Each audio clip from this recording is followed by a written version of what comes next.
الحمد لله نحمده ونستعينه ونستغفره ونؤمن به ونتوكل عليه ونعوذ بالله من شرور أنفسنا ومن سيئات أعمالنا من يهده الله فلا مضل له ومن يضلل فلا هادي له وأشهد أن لا إله إلا الله وحده لا شريك له وأشهد أن سيدنا ونبينا محمدا عبده ورسوله اللهم صل وسلم وبارك على سيدنا ونبينا محمد وعلى آله وصحبه أجمعين. أعوذ بالله من الشيطان الرجيم. بسم الله الرحمن الرحيم. والفجر وليال عشر والشفع والوتر والليل إذا يسر. قال النبي صلى الله عليه وسلم: ما من أيام العمل الصالح فيها أحب إلى الله من هذه الأيام، يعني عشر. قالوا يا رسول الله صلى الله عليه وسلم ولا الجهاد في سبيل الله؟ قال: ولا الجهاد في سبيل الله إلا رجل خرج بنفسه وماله فلم يرجع من ذلك بشيء، أو كما قال عليه الصلاة والسلام. صدق اللہ العظیم. تمام تعریفیں اللہ رب العالمین کے لیے ہیں. اللہ تبارک و تعالیٰ کے فضل و کرم سے، اس کی توفیق سے آج ہم اس مبارک گھڑی میں اللہ رب العالمین کے گھر میں حاضر ہوئے ہیں. اللہ تبارک و تعالیٰ ہماری تمام اعمال صالحہ کو اپنی بارگاہ میں قبول فرما، ہماری زندگیوں کو نبی کریم صلی اللہ علیہ وسلم کی سنت کے مطابق بنا دے. اللہ رب العالمین نے ہماری اور آنے والے قیامت تک کے لوگوں کی کامیابی دین اسلام، قرآن مجید اور نبی علیہ الصلاۃ والسلام کی اسوہ حسنہ کی اتباع میں رکھی. آپ حضرات بھی ایک دفعہ درود شریف پڑھ لیں. اللہم صل علی محمد وعلی آل محمد کما صلیت علی.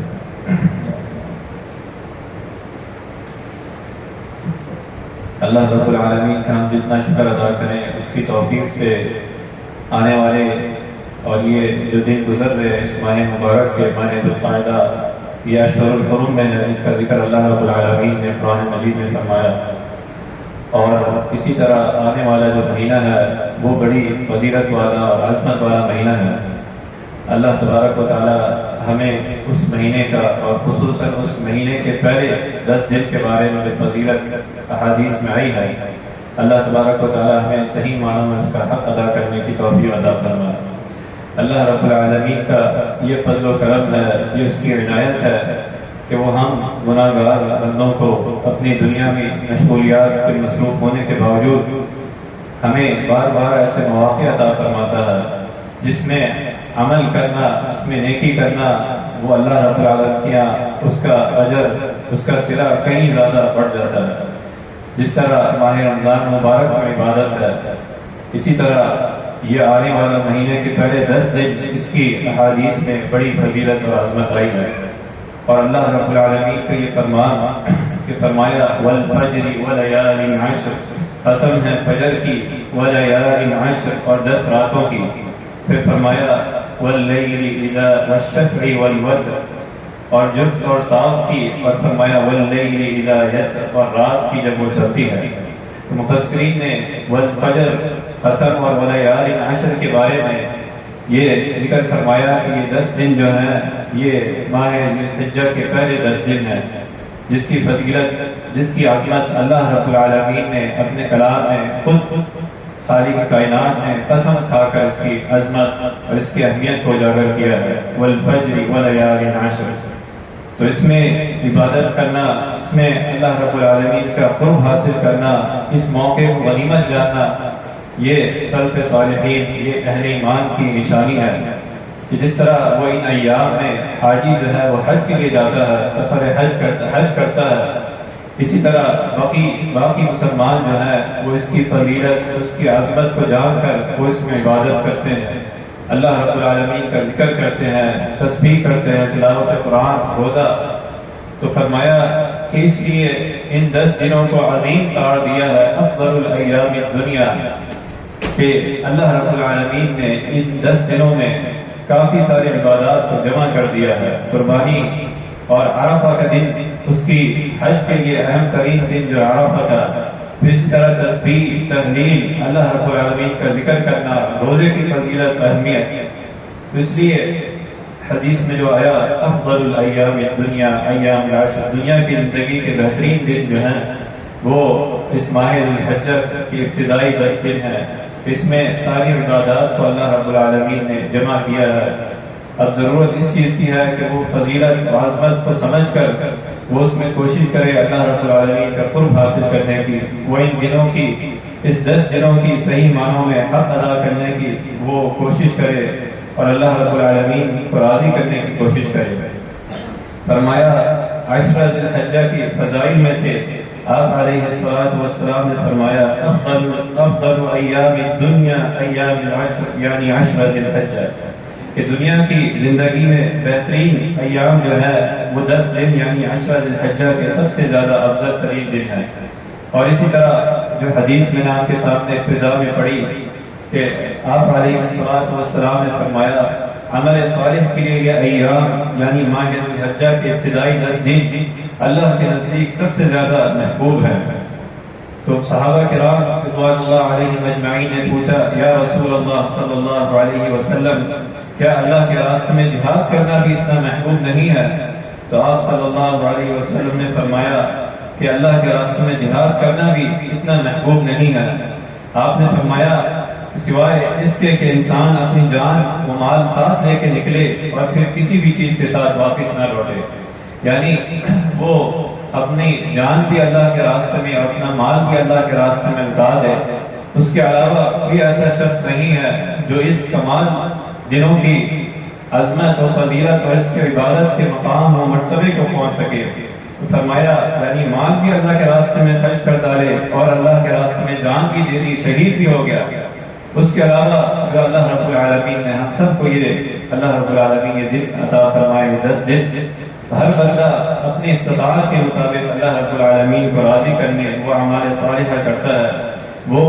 اللہ رب العالمین کا ذکر، تسبیح، تلاوت قرآن اور روزے کے بارے میں جو فضیلت آئی ہے اس کا اہتمام کرتا ہے. اسی طرح ان 10 دنوں میں ایک دن جس کے بارے میں آپ علیہ السلام نے اس کی فضیلت و عظمت بیان فرمائی کہ فرمایا اسی میں حج کا سب سے بڑا رکن وقوف عرفہ ادا کیا جاتا ہے. یعنی ان 10 دنوں میں حج کا سب سے بڑا رکن جو ہے وقوف عرفہ ادا کیا جاتا ہے. تو اگر باقی دنوں کو چھوڑ بھی دیا جائے صرف ایک دن کی ہی فضیلت سارے دنوں میں جو ہے وہ بھاری ہے. عرفہ کے دن کی فضیلت، اس کی عبادت، اس کی اہمیت کہ حاجی اللہ رب العالمین کے سامنے حاضر ہوتے ہیں اور اللہ تبارک و تعالیٰ فرماتا ہے کون ہے میرے بندے میرے پاس آئے ہیں، کیا مانگتے ہیں، کیا اپنی حاجتوں کو میرے سامنے پیش کرتے ہیں. اور باقی بھی دن جو ہے 1 تاریخ سے لے کر 9 تاریخ اور 10ویں تاریخ تک یہ 10 دن جو ہے عبادت کے، فضیلت، اہمیت کے جو نبی کریم صلی اللہ علیہ وسلم نے ہمیں رہنمائی دی. اور اسی میں 10ویں تاریخ کا دن آتا ہے جس میں یوم نحر بھی کہا گیا. فرمایا اعظم الایام عند یوم النحر، کہ اللہ کے نزدیک سب سے زیادہ باوقار و عظمت والا دن نحر یعنی 10 ذی الحجہ قربانی کا دن ہے. تو یہ دونوں دن جو ہے فضیلت و اہمیت والے ہیں، 9 ذی الحجہ اور 10 ذی الحجہ اس پورے عشرے میں. اور باقی عمومی طور پہ 1 تاریخ سے لے کر 10 تاریخ تک جو حدیث میں آیا وہ سارے دن جو ہے فضیلت والے ہیں، اہمیت والے ہیں، اللہ رب العالمین کو محبوب ہے. اس لیے فرمایا افضل الایام الدنیا ایام العشر، عشرہ ذی الحجہ یہ 10 دن جو ہے وہ افضل ہے، بہترین ہے اور اللہ رب العالمین کو محبوب ہے. اور نبی صلی اللہ علیہ وسلم نے جو اس کی فضیلت بیان فرمائی کہ اگر وہ بندہ اللہ کے راستے میں جہاد بھی کرے اور اپنا مال بھی لگا دے، اس کے علاوہ ہر بندہ اس کی فضیلت وہ مقام نہیں حاصل کر سکتا جو اس 10 دنوں میں جو ہے وہ عام بندے کو عبادت کے ذریعے، تلاوت قرآن کے ذریعے اللہ رب العالمین اس کا اجر عطا فرماتے ہیں. یہ افضل الایام الدنیا ہے، دنیا کے بہترین دن. اور اسی طرح 10، 9، 10 کے علاوہ جو ان ایام میں مناسک حج ادا کرتے ہیں اس کی بھی فضیلت آئی ہے کہ حاجی جب اللہ کے راستے میں اللہ کے گھر کی طرف سفر کرتے ہیں فرمایا کہ والحج المبرور لیس له جزاء الا الجنہ، کہ وہ اللہ رب العالمین کے لیے حج جو ادا کرتے ہیں حج مبرور، اس کا بدلہ سوائے جنت کے کچھ بھی نہیں ہے۔ یعنی وہ مناسک حج مصنون طریقے سے ادا کیا، اخلاص کے ساتھ اللہ رب العالمین کے راستے میں سفر کیا، تو فرمایا وہ فسوق سے، ہر طرح کی برائی سے، ہر طرح کی ایسی کلمات سے اپنے آپ کو محفوظ رکھا، صبر کیا اس راستے میں، حج کے سفر میں، تو فرمایا گویا وہ اس طرح لوٹا ہے، اس کا بدلہ جو ہے وہ جنت ہے۔ تو یہ بھی انہی 10 دنوں میں اس کی فضیلت اور اس کی اہمیت آئی ہے جو حج پہ جاتے ہیں۔ اور اسی طرح روزے کے بارے میں جو 10 دنوں میں روزے کی فضیلت آئی ہے، فرمایا حضرت ابو سعید الخدری رضی اللہ عنہ روایت کرتے ہیں کہ نبی کریم صلی اللہ علیہ وسلم نے فرمایا جو شخص اللہ کے راہ میں ایک روزہ رکھتا ہے، اللہ رب العالمین اس کے بدلے اس کے چہرے کو جہنم سے 70 سال کی مسافت تک دور کر دیتا ہے۔ اللہ کے راستے میں اللہ کی رضا کے لیے اخلاص کے ساتھ ایک دن کا روزہ اللہ رب العالمین کو اتنا خوشی والا یہ روزہ ہے، خوشی والا یہ عمل ہے، فرمایا کہ اللہ تبارک و تعالیٰ اسے جہنم سے بہت دور کر دیتا ہے۔ قبولیت کا یہ عمل ہے ایک دن کا روزہ۔ اور باقی دوسری حدیث میں امہات المؤمنین رضی اللہ عنہا نے فرمایا کہ رسول اللہ صلی اللہ علیہ وسلم ذو الحجہ کے پہلے 9 دن روزہ رکھتے، اور اسی طرح یوم عاشورہ کا اور ہر ماہ کے 3 دن کے روزے رکھتے۔ یعنی یہ افضل الایام الدنیا 10 دن جو ہے اس میں پہلے 9 دن کے روزے رکھنا مستحب ہے۔ ہر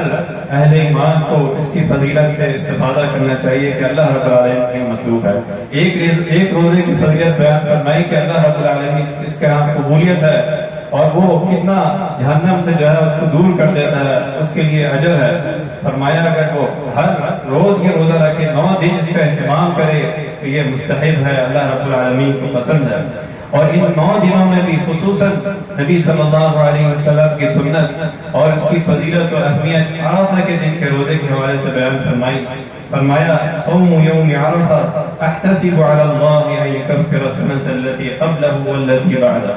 کہ عرفہ کے دن کا روزہ رکھنا کہ اللہ رب العالمین سے امید ہے کہ وہ پچھلے 1 سال اور آنے والے 1 سال کے گناہوں کے لیے کفارہ بن جائے گا۔ تو یہ خاص طور پہ عرفہ کے دن کے روزے کی فضیلت اس 10 دنوں میں، جس میں 9 تاریخ عرفہ کے دن کے روزے کی فضیلت آپ علیہ السلام نے ہمیں بیان فرمائی۔ تو یہ افضل الایام الدنیا، دنیا کی زندگی کے بہترین دن جو حدیث میں آئے، ہمیں ہر بندے کو، ہر اہل ایمان کو اس کی اہمیت کو جان کر اللہ رب العالمین کا قرب حاصل کرنے کی ضرورت ہے، چاہے وہ روزے کی صورت میں ہو، چاہے وہ نماز کی صورت میں ہو، صدقہ کی صورت میں ہو، یا اپنی زبان سے اللہ رب العالمین کے ذکر کی صورت میں ہو۔ فرمایا ذکر کے بارے میں احب الکلام الی اللہ تعالی اربع، کہ اللہ رب العالمین کو محبوب ترین کلمے جو ہیں وہ یہ 4 ہیں۔ فرمایا سبحان اللہ والحمد للہ ولا الہ الا اللہ واللہ اکبر۔ کسی طرح بھی آپ کسی کلمے کے ساتھ ابتدا کریں، اور یہ 4 کلمے اللہ رب العالمین کو محبوب ہیں، خاص طور پہ ان 10 دنوں میں اور عموماً ہر وقت زندگی میں اپنی زبان کو اللہ رب العالمین کے ذکر سے یہ تسبیحات اپنی زبان پر رکھنا کہ اللہ تبارک و تعالیٰ کو محبوب ہیں۔ فرمایا بأن أقول سبحان الله والحمد لله ولا إله إلا الله والله أكبر أحب إلي مما طلعت عليه الشمس، کہ آپ علیہ السلام نے فرمایا کہ سبحان اللہ کہنا، الحمدللہ ولا الہ الا اللہ واللہ اکبر کہنا، یہ مجھے ہر اس چیز سے محبوب ہے جس پر سورج طلوع ہوا۔ یعنی دنیا کی ہر چیز سے جو ہے مجھے یہ محبوب ہے کہ اپنی زبان سے یہ کلمات اللہ رب العالمین کی تسبیح، اللہ رب العالمین کی کبریائی بیان کرنا، اس کی تعریف کرنا۔ تو یہ 10 دنوں کی فضیلت، ان کی عظمت جان کر اہل ایمان ہر بندہ جو ہے وہ اللہ رب العالمین کے قرب حاصل کرنا اور اپنی زبان کو اللہ رب العالمین کے ذکر سے معطر رکھنا۔ فرمایا کہ ابن عمر رضی اللہ عنہ اور ابو ہریرہ رضی اللہ عنہ کے بارے میں آتا ہے کہ وہ ان 10 دنوں میں، ماہ ذو الحجہ کے 10 دنوں میں وہ بازار میں نکلتے اور اللہ رب العالمین کی کبریائی بیان کرتے، اللہ رب العالمین کی تکبیرات بیان کرتے، اس کی تعریف و تحمید تحلیل کرتے، اور دوسرے لوگوں کو بھی یہ سن کر تکبیرات جو ہے وہ سارے اللہ رب العالمین کی کبریائی بیان کرتے، اس کی تکبیرات بیان فرماتے۔ تو ان دنوں میں خاص طور پہ 1 تاریخ سے لے کر 9 تاریخ تک، اور عمومی طور پہ 1 تاریخ سے لے کر 13 ذی الحجہ تک اور خاص طور پہ 9 تاریخ سے لے کر 13 ذی الحجہ تک تکبیرات اللہ رب العالمین کی بڑائی بیان کرنا، یہ صحابہ کرام رضوان اللہ علیہم اجمعین کی اسوہ حسنہ ہے، جس میں حضرت عمر رضی اللہ عنہ، حضرت علی رضی اللہ عنہ، حضرت عبداللہ بن عباس رضی اللہ عنہ اور دیگر صحابہ عرفہ کے دن سے لے کر یعنی یوم عرفہ کی نماز فجر سے لے کر 13 ذی الحجہ کی عصر کی نماز تک، اس دوران ہر فرض نماز کے بعد وہ اللہ رب العالمین کی کبریائی بیان فرماتے ہیں۔ یہ خاص ہے، یعنی عرفہ کے دن نماز فجر سے لے کر 13 ذی الحجہ کی نماز عصر کے بعد تک ایک دفعہ ہر مسلمان مرد و عورت پر ضرور اللہ رب العالمین کی کبریائی کی آواز بلند، عورتیں گھر میں اور مرد جو ہے مسجد میں جہاں بھی وہ نماز ادا کریں، ہر نماز کے بعد فرض نماز کے بعد وہ اللہ رب العالمین کی ایک کبریائی بیان فرمائے، اور عمومی 1 تاریخ سے لے کر 13 تاریخ تک وہ اللہ رب العالمین کی تسبیح، اس کی کبریائی، اللہ اکبر اللہ اکبر لا الہ الا اللہ واللہ اکبر اللہ اکبر وللہ الحمد، یا 3 دفعہ کے سینے کے ساتھ اللہ اکبر اللہ اکبر اللہ اکبر لا الہ الا اللہ واللہ اکبر اللہ اکبر وللہ الحمد۔ اسی طرح ان 10 دنوں میں جو آخری عمل ہے 10 ذی الحجہ کا قربانی کا عمل ہے، اور نبی کریم صلی اللہ علیہ وسلم کی سنت مبارکہ ہے جس پر آپ نے ہر سال عمل فرمایا، اور یہ رہنمائی دی کہ جو بندہ اللہ کے لیے محبت کرتا ہے، اخلاص کے ساتھ اللہ کے راستے میں وہ قربانی ضرور کرے۔ یہ آپ علیہ السلام کی اسوہ حسنہ ہے، قربانی نبی کریم صلی اللہ علیہ وسلم نے ہر سال فرمایا کہ جو شخص استطاعت کے باوجود قربانی نہیں کرتا تو ہماری عیدگاہ میں نہ آئے۔ تو لہذا ہر مسلمان صاحب استطاعت کو ضرور اس کا اہتمام کرنا چاہیے کہ وہ سال میں 1 دفعہ یہ موقع آتا ہے، سال میں 1 دفعہ یہ موقع آتا ہے تو اس سے فائدہ اٹھائیں اور اللہ رب العالمین کے راستے میں اخلاص کے ساتھ قربانی کریں، ضرور اس سے جو ہے استفادہ کرنا چاہیے۔ اور فرمایا کہ یہ مستحب ہے کہ جو شخص قربانی کا ارادہ کرے، نیت کرے، وہ چاند نظر آنے کے بعد آخری قربانی تک جو ہے وہ اپنی حجامت اور اپنے ناخن وغیرہ نہ کاٹے۔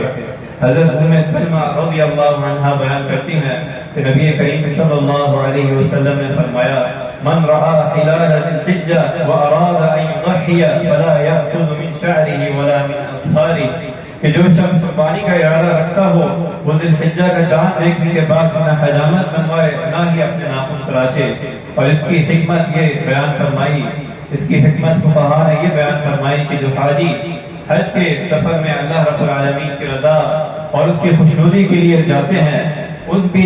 پر یہ پابندی ہوتی ہے کہ کوئی بال نہ کاٹے، ناخن نہ کاٹے، تو یہ بھی ایک صورت ہے اللہ رب العالمین کی رحمت کو اپنی طرف متوجہ کرنے کے لیے، حاجی کی مشابہت اختیار کرنے کے لیے وہ 10 دنوں میں یعنی ذی الحجہ کا چاند نظر آنے کے بعد وہ اپنے بالوں کو اپنے ناخن کو روکتے رکھتا ہے تا وقت جو ہے وہ قربانی کرے کہ اللہ رب العالمین اس کو یہ خصوصیت، اس کی رحمت جو ہے اس کی طرف وہ ہو، متوجہ ہو۔ اور اسی طرح فقہا نے یہ بھی بیان فرمایا کہ ایک شخص اگر قربانی کا ارادہ نہیں ہے یا اس کی استطاعت نہیں ہے قربانی کا، وہ بھی اگر اس پر عمل کرتا ہے تو اللہ رب العالمین ضرور اس کا اجر اس کو عطا فرمائیں گے، اللہ رب العالمین کی رحمت اس کی نیت کے ساتھ ضرور اس کی طرف متوجہ ہوگی۔ تو یہ افضل الایام، دنیا کی زندگی کے بہترین جو آنے والے منگل یا بدھ کو اس کا آغاز ہوگا چاند کے حساب سے، اللہ رب العالمین سے دعا ہے کہ اللہ تبارک و تعالی ہمیں اس 10 دنوں کی صحیح معنوں میں عبادت ادا کرنے کی، اس کی صحیح فضیلت کے ساتھ مقام و مرتبہ جو ہے اس کی عبادت ادا کرنے کی توفیق عطا فرما۔ اللہ رب العالمین سے دعا ہے کہ جو کچھ سنا ہے اس پر عمل کرنے کی توفیق عطا فرما۔ اللہ رب العالمین ہماری تمام عبادات میں اخلاص للہیت عطا فرما اور اسے اپنی بارگاہ میں قبول فرما۔ وآخر دعوانا الحمدللہ رب العالمین۔